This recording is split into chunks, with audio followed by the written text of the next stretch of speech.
Hello and welcome to another episode of Hippocrates Docs and Just One Thing for Health. Our Just One Thing for Health is all about knowing that those who are curious and those who are on the path of having a whole food plant-based diet and lifestyle are looking for more information, more explanation as to why being on this path is so important to our health, to the planet. Tonight's guest, tonight's featured doctor is Dr. Yolanda Wade. And I'm going to let her tell you about her. You can read about her on her page. If you go to the Just One Thing for Health members library, you will find a link to Dr. Wade's page. And she's just amazing. What a background. And Dr. Wade, first of all, welcome. Thank you for being a part of the Just One Thing for Health family, and welcome to tonight's call. Oh, thank you so much. I am super excited to join you tonight. Absolutely. Fabulous. Well, why don't we start out by you telling us a little bit about who you are, where you're from, where you studied, and we'll start there. How did you get interested in thyroid? We'll go there too. Such an evolution. So I am a forever Jersey girl, although I live here in Georgia now. But it runs deep in my roots. I can't run away from it, which is lovely since Jersey is the Garden State. I'll dismiss any other comments about my home state. Thank you very much. But I am a board certified family physician who did a fellowship as well in integrative holistic medicine. So I'm board certified in IHM as well. I have trained in acupuncture. I have homeopathic training, and as a routine, every patient who walks into my office gets a prescription for eating well. I mean, it's always the first thing on deck when you come to see me, regardless of what your health concern is. And especially if you are motivated to, I like to say, to optimize or awesomize your life from a health and wellness standpoint. I am currently in practice just south of Atlanta in my primary practice, and I have a secondary practice where I work with naturopathic doctors down in Columbus, Georgia. So I get to see a really nice stretch of practice. Also thoroughly, really ridiculously love educating people and really empowering them around good choices for their health. I have a huge sign in my office that says, the sign of a good doctor is how many medicines she takes you off of, not how many she puts you on. And so that is really my motto for how I practice. Oh, that is awesome. I love your whole awesomeness factor. Yes, awesome. Well, and it's interesting. You said that really spending some time focusing on the thyroid has been an evolution for you. Tell us a little bit about that. Yeah. Sure. So as a family physician, I'm trained, we like to say, to care for people from the womb to the tomb. And I have found over the years, as I transitioned away from doing actual deliveries, that my practice still is predominantly women and their children. You know, the men come in after the women who love them, whether it's a mom, a sister, or a daughter, force them to come in, but women tend to be a little bit more ahead. And probably some of that is about our expectations from a preventive standpoint of getting an annual women's exam.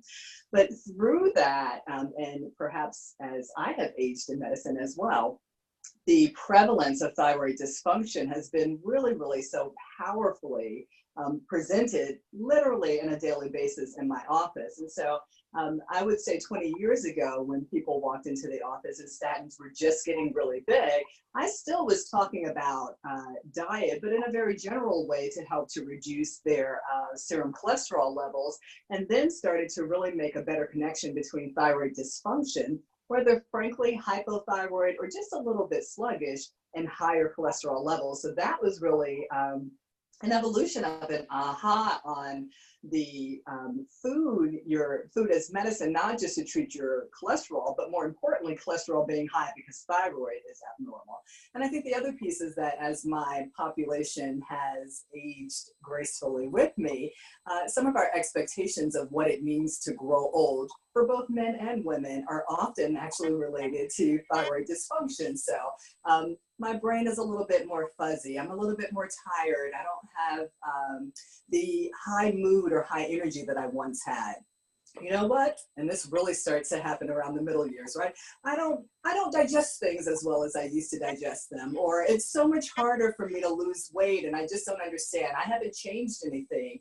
Or worse, I've improved my diet and I'm exercising more, but I still can't get the weight off. So some of those things that we so commonly say, oh, that's what happens when you age, are actually a function of the thyroid not working as well anymore. And if we can support a healthier thyroid, then we can optimize aging. And that's really how that evolution has happened for me in my practice. Just as I have aged and as my population has aged, and I still see babies, but as the population has aged, just seeing sort of that intellectual curiosity of, well, does aging have to mean decline? Does aging have to mean that I deteriorate until I die, or can I be super awesome at 99, as you said? Or I like to think of Jack LaLanne, who was in his 90s and still doing one-arm push-ups because he believed that food was medicine. Now, activity was a part of that as well, obviously, but ultimately he lived so well because he ate so well.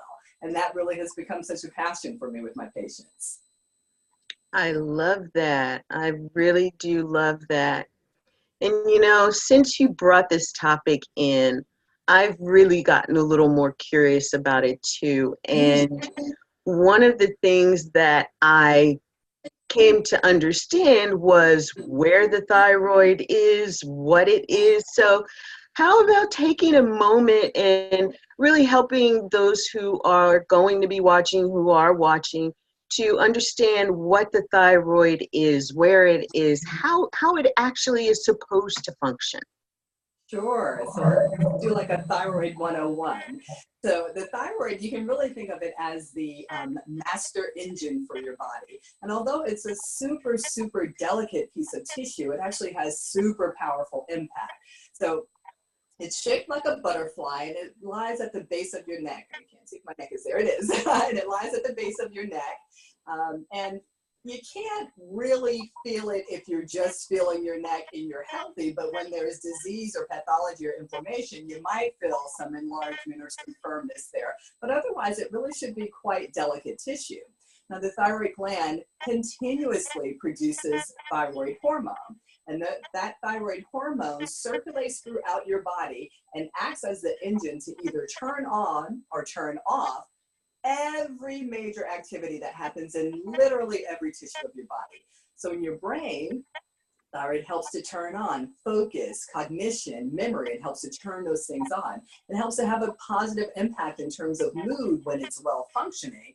The opposite, of course, is when it's not well functioning, when it's low functioning, you can be depressed, or if it's hyperactive, if you put too much fuel in that engine, the engine starts to rev and things go too fast. So there is that dichotomy.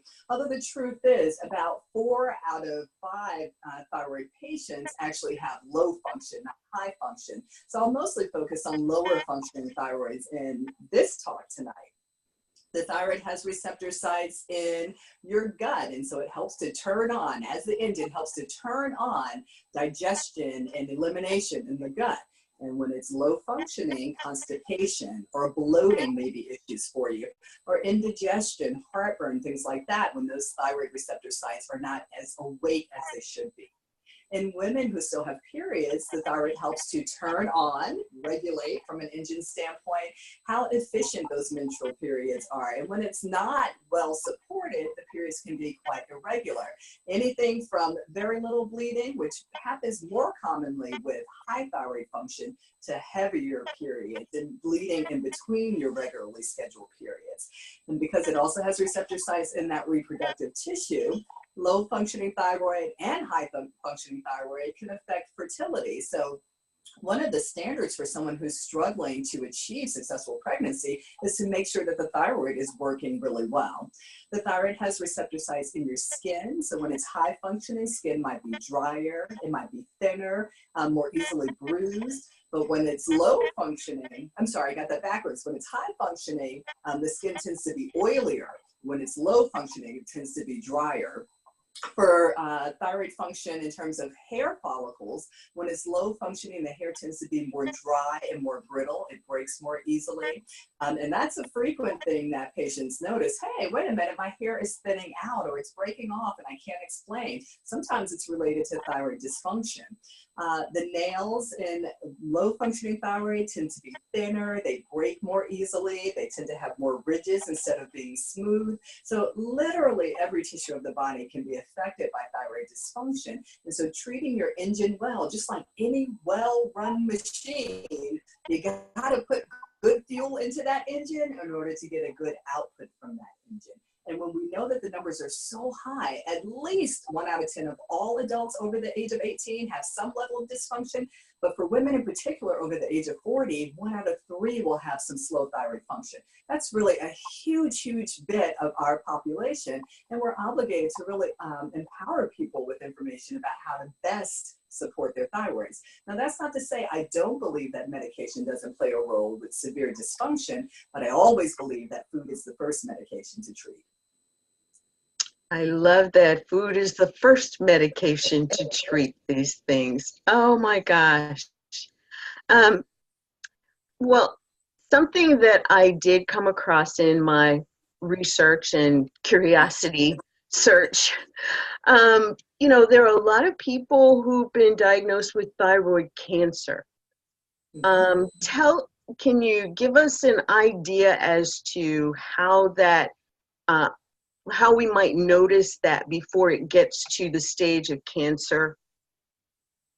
I think ultimately we are obligated to be in tune and mindful about the cues that our body sends to us. And so, you know, if you get 3 hours of sleep, that the following day you may feel really tired. But if you're getting 6 to 8 hours of sleep and chronically feeling tired in spite of that much sleep, that might be a reason to be curious about thyroid dysfunction.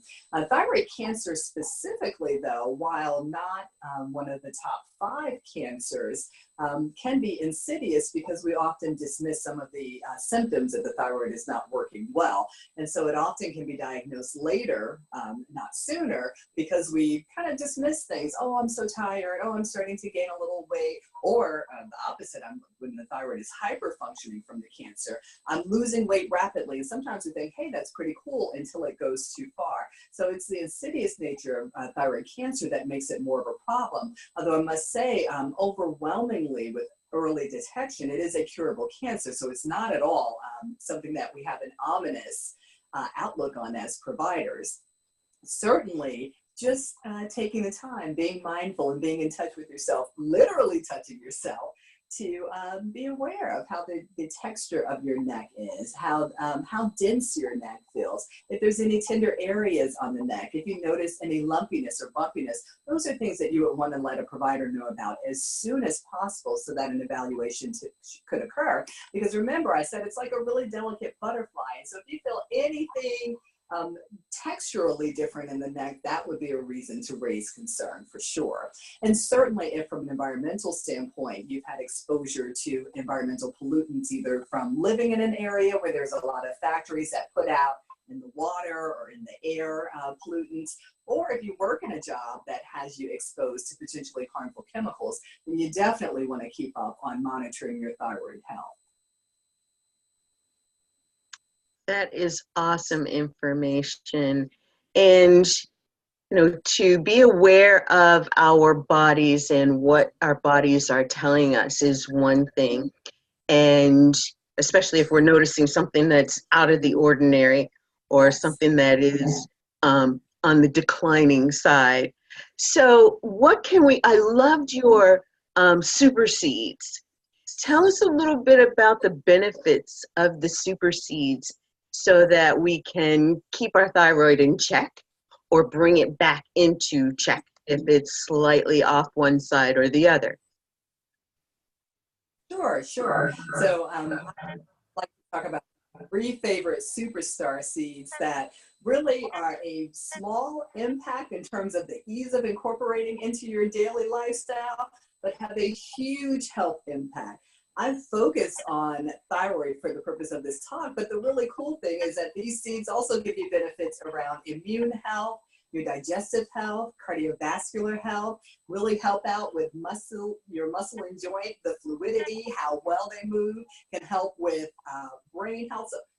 But if you think about it, all of those places that I just talked about are also targets where there's thyroid hormone receptors. So you're helping your thyroid, you're helping your body from head to toe.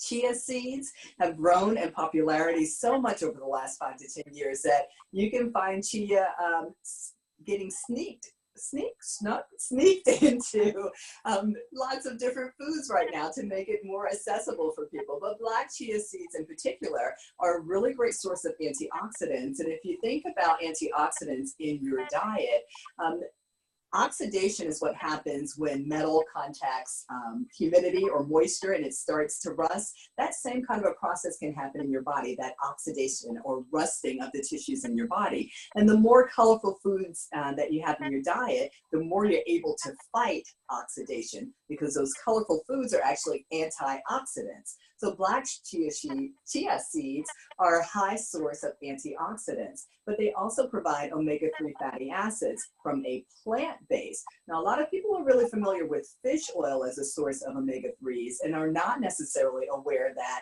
there are plant-based foods that are good sources of omega-3s. In the case of chia seeds, just 2 tablespoons of chia seeds can give you about 4,900 milligrams of plant-based omega-3, in particular ALA. And what we know about omega-3 is that they are powerfully anti-inflammatory in whatever tissue of the body that the omega-3s are being distributed. So that's one really powerful way to help to support healthy thyroid, is by feeding it those anti-inflammatory, antioxidant chia seeds. And just 2 tablespoons is all you need. Now, it might be kind of hard to scoop 2 tablespoons directly into your mouth. I mean, they're seeds, so they're a little gritty. But chia, if you soak it overnight, makes a really, really lovely kind of a pudding consistency that you can warm up in the morning with cinnamon and maybe a dash of honey and make a really, really nice morning porridge. Chia seeds can also be mixed if you're doing smoothies into your daily smoothie, and it'll give that smoothie a little bit more texture. But that texture is kind of more of a thickening texture as opposed to a gritty texture. Once the seeds contact moisture, they start to expand, and that gelatinous kind of a texture happens, which is quite lovely if your juicing is very thin, to help to thicken it up. So that's my first superstar, is that chia seeds. My next superstar seed are hemp seeds. And people may be familiar with hemp for a lot of reasons. I mean, using hemp medicinally is big headlines right now. And I'm not talking about marijuana for the psychoactive components, but I'm really talking about hemp seeds for their really dense source of plant-based omega-3s. With hemp seeds, just those 2 tablespoons can give you about 6,000 milligrams of plant-based omega-3s. And the other really cool thing about hemp is that it's an incredibly dense source of protein. And so if you're looking for ways to increase, I have to say, for my patients who I'm transitioning to a plant-based lifestyle, always the #1 concern is, but where do I get my protein? Because people believe that protein only comes from meat. I think, particularly here in the US, many of the meat industries have done a great job of sending that message that you only get protein from meat, and it's such an incredibly false message. There are lots of plant-based foods that are great sources of protein, and hemp really is a superstar in that respect. If you do dry hemp seeds, they have a crunchy, kind of a nutty flavor, so that's a fun thing to add to your, I'm a big breakfast porridge, breakfast hot cereals kind of a person. So it's a great thing to add to give some difference in terms of texture. But you could also sprinkle hemp seeds on top of, I don't know if you're having a baked potato to give a nice nutty kind of a texture to your baked potato.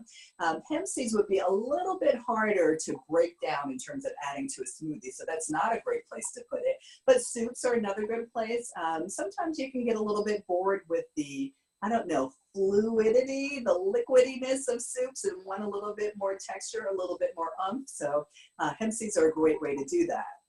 Hemp seeds also obviously give you access to fiber, as do all of the seeds. And fiber is so important for healthy cholesterol levels and healthy digestion. So that is my number 2 favorite super seed. And by the way, it's okay to mix and match amongst them because they each have great omega-3s, but they also have kind of other hidden qualities, I like to say. So the antioxidants in the chia, or the protein in the hemp.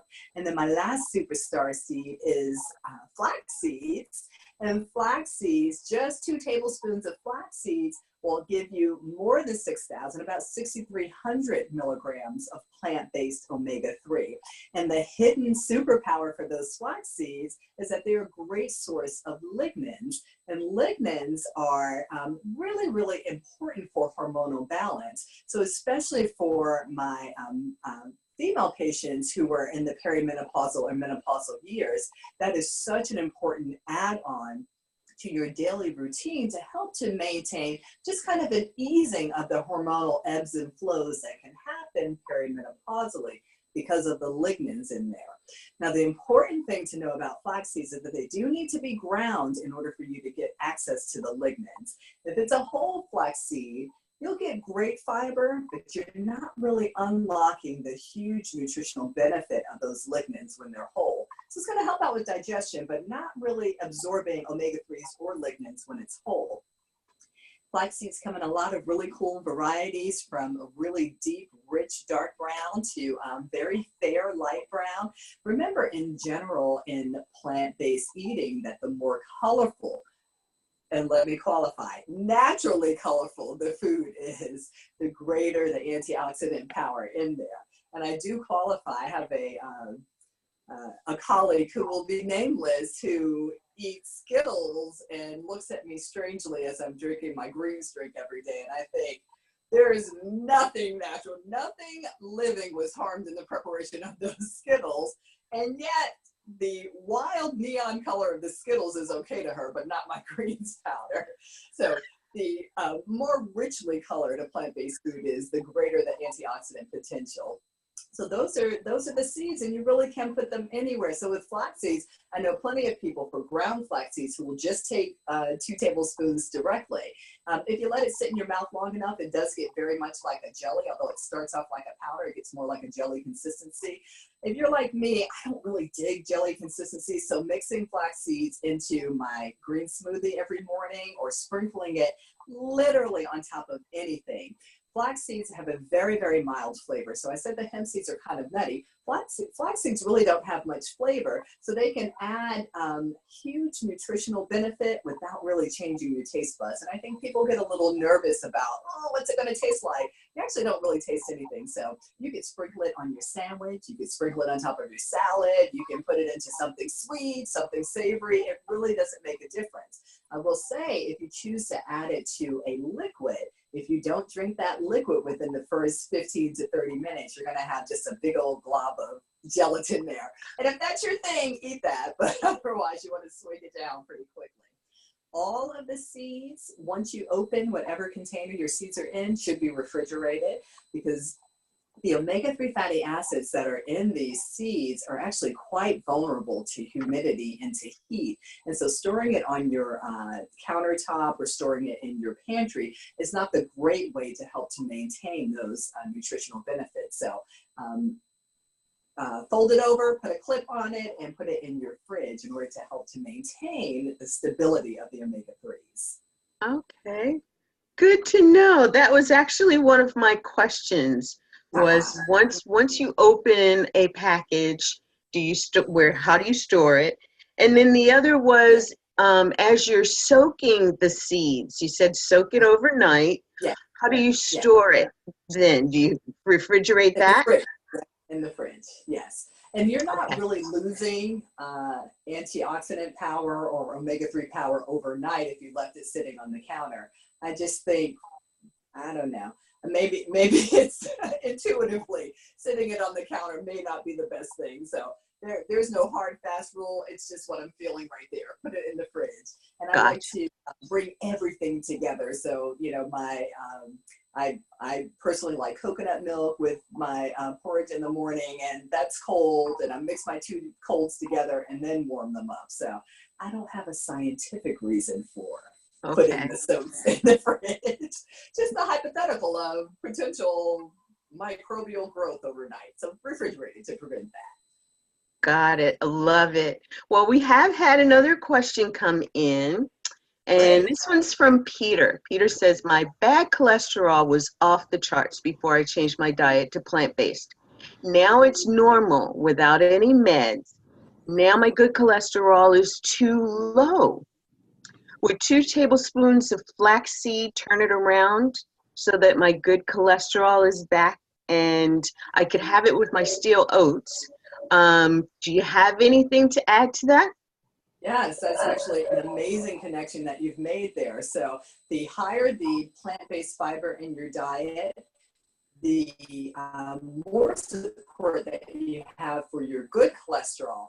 However, they do like to work together in terms of duality. So you have to increase the plant-based fiber, but you also need to increase activity levels in order to raise that HDL or good cholesterol. So I would suggest, yes, add 2 tablespoons of flax seeds or chia seeds or hemp seeds, but also add 30 minutes of walking at least 5 days a week. Now, if walking is not accessible because you don't live in an area where you can walk, now maybe you just turn the music on in your house and you dance like crazy for half an hour. So I like to do that when I'm cooking. Turn the music on and get moving.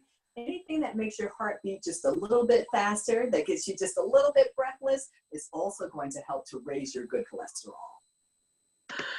Excellent. Thank you. Peter said you caught him. He's busted now. He's got to get that exercise in. Yes, I have turned my exercise level around too, and so we're going to take care of it. Wonderful. Fabulous. Thank you. So what about adding your seeds, these super seeds, to like steamed vegetables or other things that you're cooking? I saw a recipe today. Picture looked amazing. Tahini and quinoa and all of these things. Is that something you sprinkle some seeds over as well? Absolutely, absolutely. There is literally not a place that you cannot incorporate the seeds. I will say if you are roasting at a really high temperature, that you may degrade a little bit of the omega-3s, and so you might want to finish with the seeds in that kind of a situation. But otherwise, yes, add it to anything, whether it's sweet or savory, whether it's dry or saucy. You can really add your seeds to any food: breakfast, lunch, dinner, even dessert. As a matter of fact, I have a great friend who does the soaked chia seeds as her dessert. So she puts cardamom seeds and cinnamon and brown sugar and flaked coconut, and that's her dessert. So you absolutely can put those seeds anywhere you want to put them. That is fabulous. I think on your page for this week, there was a recipe for a pie that had a chia seed crust. And I thought that was pretty interesting. Yum. Yes, yes. So much versatility with your seeds and so much power in those seeds. Well, we will definitely have to get more into the seeds activity here. So, Doc, give us an example or tell us something that we might be able to kind of keep in mind as we're moving through this process of becoming more aware of what a whole food, plant-based lifestyle and diet can do for us. What is something that we may find that's a trigger from a negative standpoint, along with something that you've mentioned here, but something that's just going to have us to recognize that, maybe I need some omega-3s in my system? I would say big picture is to be very mindful about how colorful your plate is, or your bag if you're eating on the run, how colorful, naturally colorful, the foods are, and also how much texture is there. When you need to actually move your mouth to chew, you stimulate digestive enzymes, you wake up the normal acidity in your stomach, you tell the good bugs in your gut, hey, it's time for some work, guys, wake up, let's get this going. If you're really just slurping it down, or it takes minimal effort to chew, it's probably not going to be the ideal healthy food for you. And certainly when you're transitioning to plant-based eating, you do have to be mindful of chewing very carefully. Another common concern is, oh, I'm getting so bloated now that you've asked me to do this, which is, okay, I won't do that at all. No, no, no, that's not the answer. The answer is to actually slow down and chew. Enjoy the textures, enjoy the differences in terms of how things look and how they feel on your tongue. I think for me, food is such a pleasurable activity, and making a connection between the pleasure of eating, not the necessity of it. Of course, we all need to eat, but the pleasure of eating, and more importantly, the pleasure of expanding your long-term health and wellness, I think is an important mindfulness piece on how you choose to eat. I will say, whether we're focusing specifically on seeds or broadly on plant-based foods in general, I find it so interesting that the vast majority of patients on their first visit to my office, because it is a part of every visit, will say that they don't eat vegetables every day, or they're not sure if they eat vegetables every day, which is mind-blowing to me. And so my challenge on those first visits is always, all right, by the time I see you in 2 weeks for your results, I want you to mindfully have one veggie every day. You figure out whatever that veggie is, whichever one makes you smile a little bit, and there's usually at least one thing that someone can access that they enjoy from a pleasure standpoint, and get started. Wake up those taste buds that are associated with kind of that savory and bitter and even sometimes sour notes that happen in veggies, and also help them to down-regulate our taste buds that have been so programmed to take in sugars and fats, but down-regulating that sensation and up-regulating the really different textures and tastes that happen when you're dealing with plant-based foods. I like to also say, maybe you think about, if you can't think of a favorite veggie, what's your favorite color? Let's start with that. Oh, I love orange. Okay, let's try sweet potatoes, or let's try carrots as your first thing that you introduce. Purple is my favorite color, so maybe it is that you have more grapes in your diet. And it's something that brings a little bit of joy when I look at it, might bring a little bit more joy when I'm actually tasting it. So I really do want to make a connection between pleasure, not drudgery, not obligation, but pleasure in eating mindfully and healthfully. I love that. Something that we typically lose, especially with the American diet, the standard American diet. It no longer becomes about pleasure in the thinking of healthy eating. And I think that that is something that we can definitely look to move back towards. I remember telling my kids when they were growing up that we used to have a garden in the backyard. And we used to grow carrots and potatoes and green beans and all of these things, and we don't have that anymore. So how do we get things like that? And these seeds, where do these seeds come from? Sure. So many of these seeds are found naturally in various areas here of the U.S. So it's not that you have to have them imported from super long distances. They actually do grow.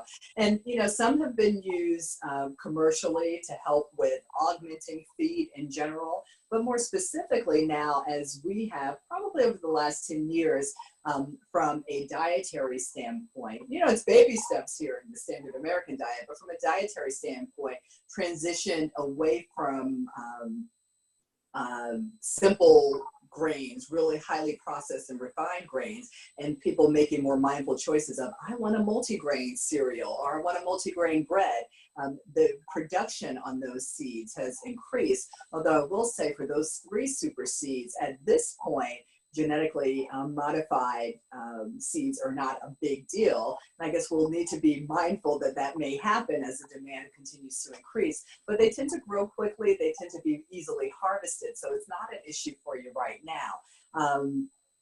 But I also, just going back to the farm piece for you, I would say there's been such a huge movement in the last decade on increasing accessibility to even if you're not gardening yourself. And I have to say, I do an herb garden in the summer, but you know, my yield on my veggie garden is typically 2 tomatoes each year. I see people with hundreds of tomatoes, and mine is 2. I probably don't give it the love it needs, but I encourage people to really handle more than one thing at once by getting out to your farmers markets. So from the very largest cities to the very smallest towns, farmers markets have become a much more popular and much more community-based place to actually make a connection between the foods that you're eating and how they were grown.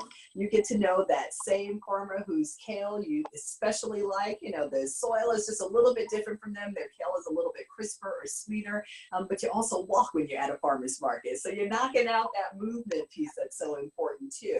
So I encourage people to get out to the farmer's market, to get to know what's seasonally available and what's local. And in the big picture, you're also making such a powerful impact on the environment, where you're not getting foods that were shipped or trained or bussed or flown in from hundreds of miles away, when in fact it's right there.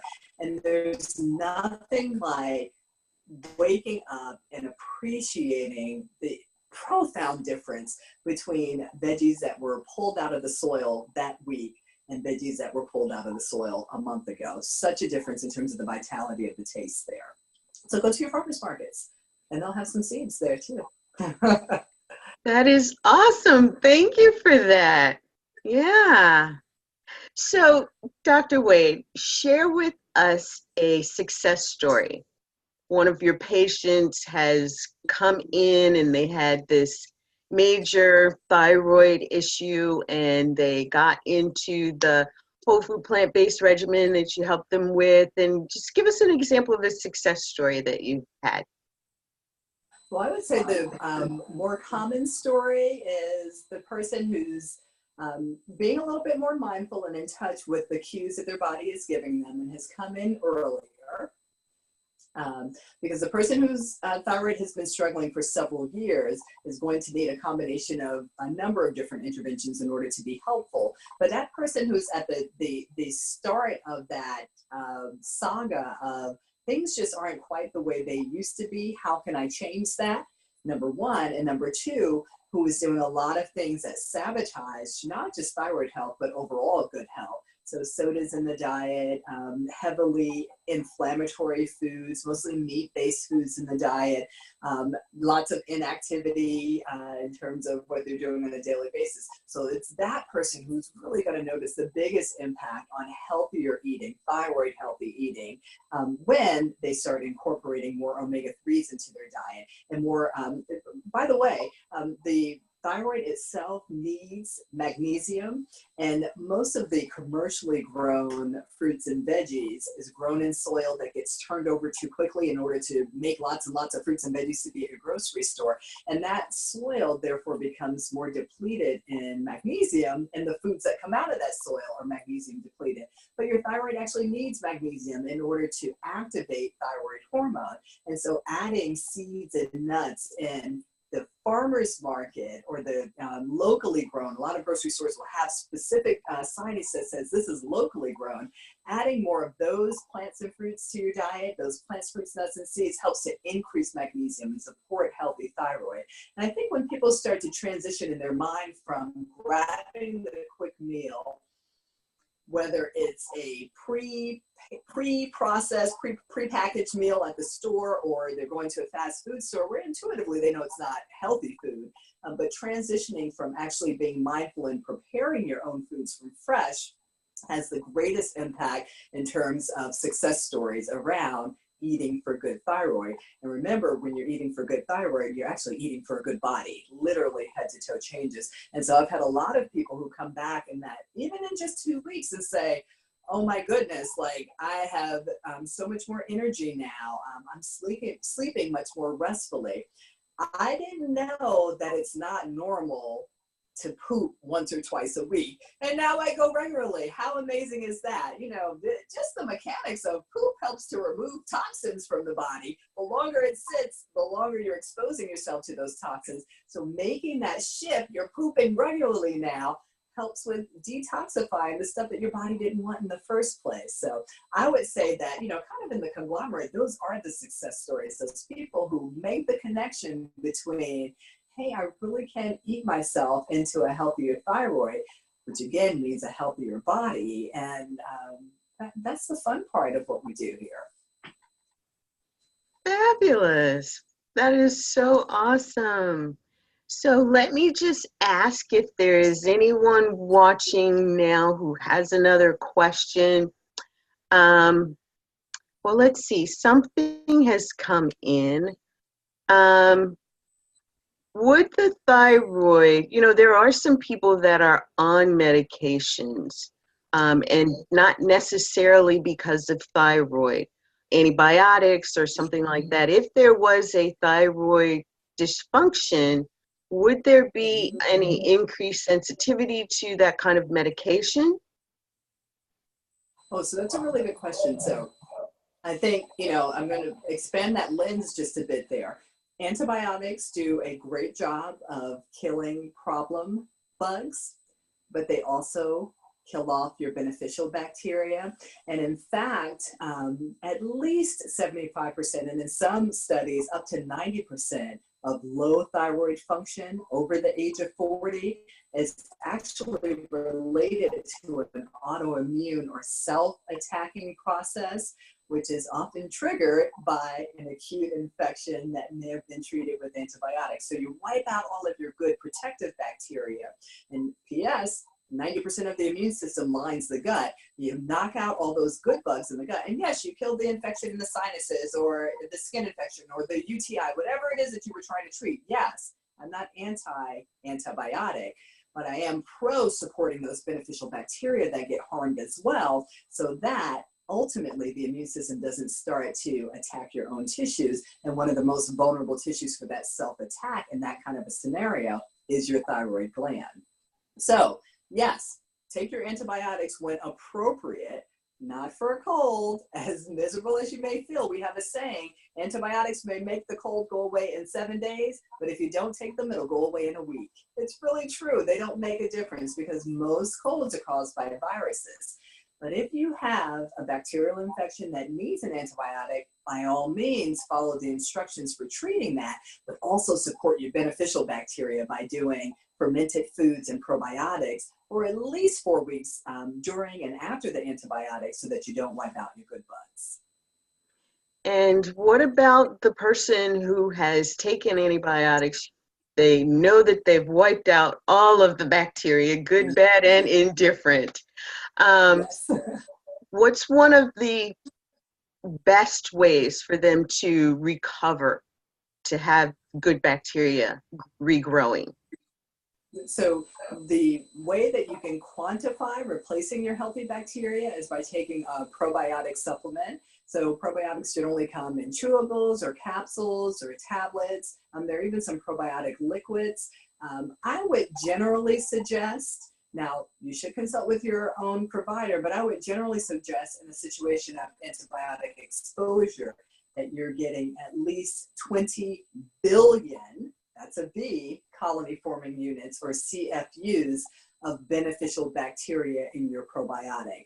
And you also want to make sure that you're getting a range of good bugs. So not just one probiotic species, but a range. And generally I say you want lactobacilli, which doesn't have to be cultured on milk, although it's called lactobacilli, and bifidobacter as your two most important rebuilding beneficial bacteria. But then I also very much think that you should add fermented foods.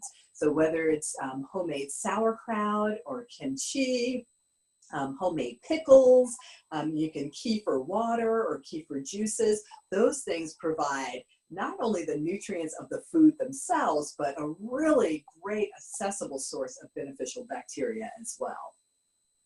Now remember, with the pickles, if you bought your pickles on the shelf in the grocery store, nowhere near refrigeration, it's been pasteurized, and pasteurization removes all the bacteria. So you're not getting fermented, probiotic rich foods when you're eating a jarred pickle. But there are a couple of new brands now that are in the refrigerated section that claim to have, I say claim, that claim to have. I say figure out how to pickle yourself and do it yourself. You know, making sauerkraut is such an easy thing to do, but has huge health benefits. And all you need is cabbage and salt in order to make that happen. And the fun part is you get to add the seasonings that you like a lot. So you can add your chia seeds, you can add ginger or fennel or garlic and make it your own.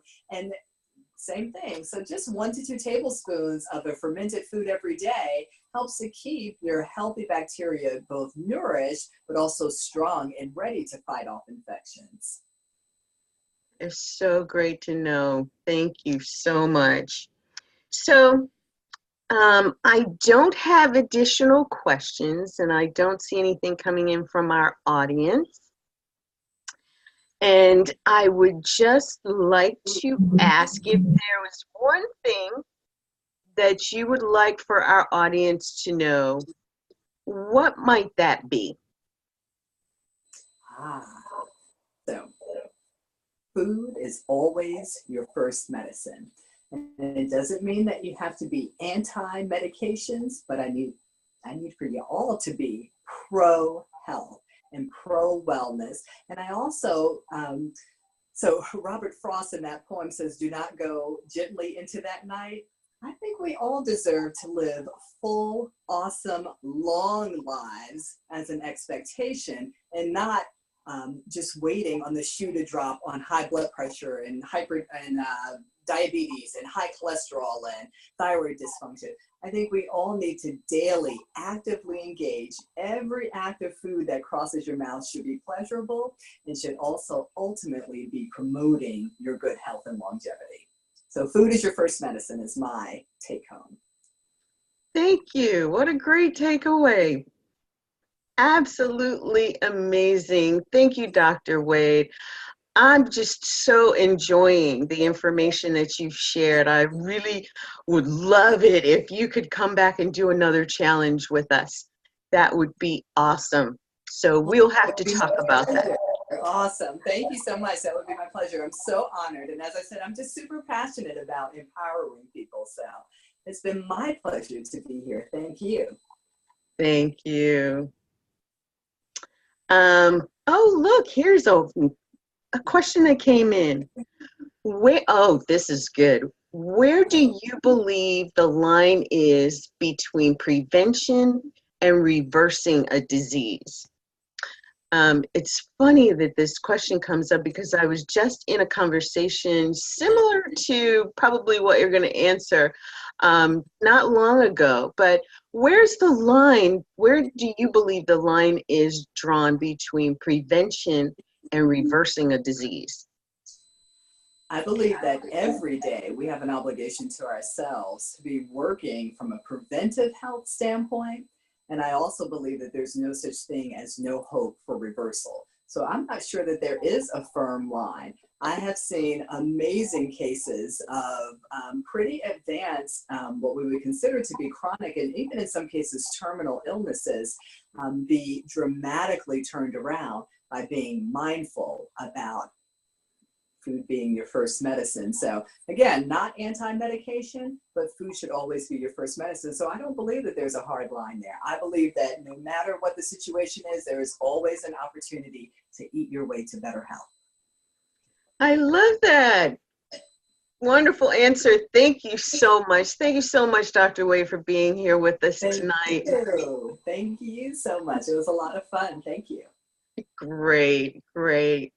And to our audience, if you want to know more about Dr. Wade, how to get in touch with her, if you're in the Atlanta metro area and want to connect, you want to have her as your doctor, go to our Just One Thing for Health page or website and go to the members library, and you will find her there. You will find her page, and her contact information is on there. You'll find her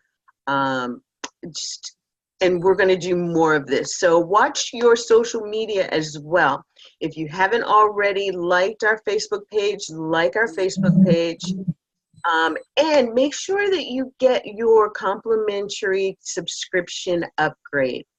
The Just One Thing for Health program will always be a free program where you can come and join us for these doctors Q&A. We're going to have some health practitioners, life coaches, and other coaches to come and share their expertise with us as well. But we want you to also benefit from what we will be offering in the Premier membership. And you can do that now by subscribing. You're in the period where we're giving access to 3 months of complimentary access to the premium program. And all of our doctors will have information for their patients. Dr. Wade will have information for her patients to get their free subscription. And we want you to get yours as well. Tell your family, tell your friends, tell those who you know are looking for this kind of information that they can find it right here with us. So thanks for joining us, everyone. I'm Velan Hawkins, and I'm part of the Hippocrates Docs and the Just One Thing for Health team. I'm just so grateful that we've had the opportunity to bring this to you tonight, and our special featured doctor, Dr. Yolanda Wade. And join us next week. Thanks. Bye for now.